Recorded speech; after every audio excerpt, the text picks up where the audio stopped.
어떤 일을 다른 사람에게 맡길 때는 늘 한 가지 걱정이 듭니다. 이 사람이 과연 나를 위해서 내 기대대로 해줄까?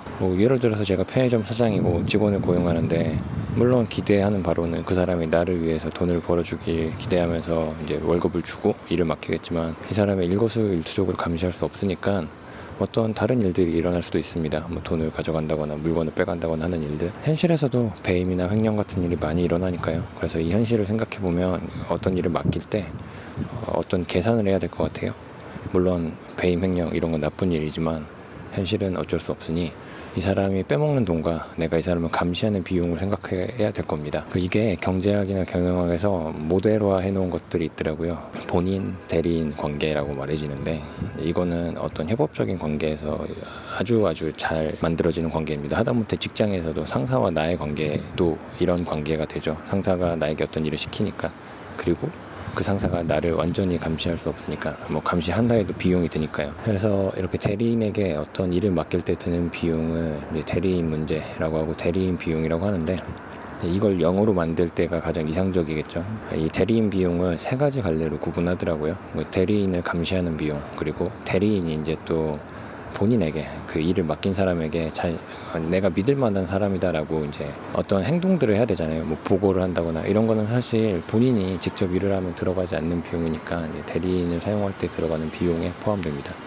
그리고 또 이제 그 외에 나머지 문제들로 이렇게 세 가지로 구분을 하더라고요. 그리고 이거를 대리인과 본인의 정보의 편향성 문제로 또 설명하는 글도 보았습니다. 그러니까 대리인이 본인이 모르게 할 수 있는 행동들이 있잖아요. 예를 들어서 내가 의사고 이제 환자면 환자가 의사에게 어떤 일을 맡기는 거잖아요. 근데 환자는 의사의 행동을 알 수가 없습니다. 그리고 이 행동이 환자의 이익과 관련이 있어요. 근데 이제 이거는 모르니까 이걸 해소하기 위해서는 감시를 한다거나 해야 되는 거죠. 병원 수술실에 CCTV를 단다거나. 그리고 또 다른 게 또 숨겨진 정보들이 있습니다. 대리인이 어떤 일을 하면서 혹은 이미 알고 있든 해서 본인이 알 수 없는 정보를 가지고 있는 경우가 많아요. 예를 들어서 보험을 가입한다고 해도 내 병을 숨기고 보험을 줄 수 있잖아요. 이런 식으로 정보가 보통은 대리인 쪽으로 치중되어 있어서 이제 본인이 그걸 알지 못해서 생기는 문제들이 발생을 합니다. 이 본인 대리인 문제가 엄청 최신의 문제는 아니고요. 70년대 어떤 논문에서 나오더라고요. 이제 주주와 경영자가 분리된 상황에서 이 대리인 관계, 본인 대리인 관계를 이야기하는 글이 있더라고요.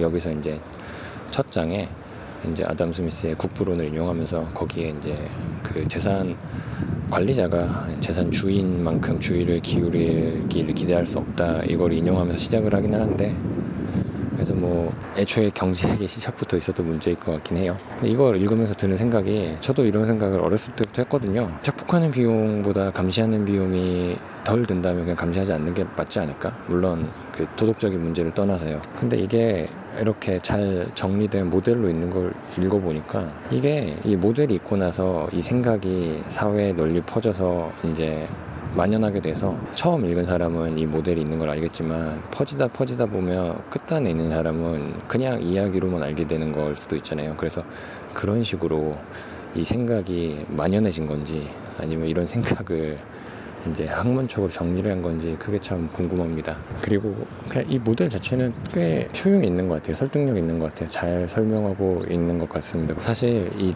본인 대리인 문제는 세대 간 윤리에서 현재 세대와 미래 세대를 이 본인 대리인에 넣을 수 있지 않을까라는 생각을 해서 자세히 읽어봤는데요. 본인을 미래 세대로 놓고 현재 세대를 이제 대리인, 왜냐면 현재 세대가 미래 세대의 환경이나 조건을 만들어 주잖아요. 그래서 현재 세대, 미래 세대 같은 경우는 저희가 과거 세대에 기대할 수 있듯이 좀 더 나은 환경을 만들어 주면, 우리가 이런 환경 문제 같은 것도 과거 세대가 좀 더 신경 썼으면 이렇게 심각하지 않지 않았을까? 이런 기대를 하니까요.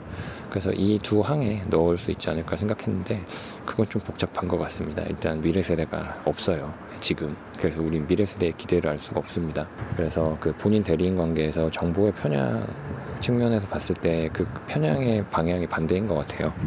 그러니까 이 본인 대리인 관계에서는 대리인이 더 많은 정보를 가지고 있는 경우가 많은데, 현재 세대, 미래 세대에서 이 현재 세대 이걸 본인 대리인 관계에 넣으면 대리인이 정보가 더 없어요. 미래 세대 본인에 대한 정보가 없잖아요. 본인이 무엇을 원하는지, 어떤 게 좋은 선택인지를 대리인이 알 수가 없습니다. 그래서 좀 더 이건 생각을 해봐야 됐고, 본인 대리 문제를 읽은 것 자체는 재밌었던 것 같아요. 그래서 좀 최대한 아까우니까 써보고 싶습니다.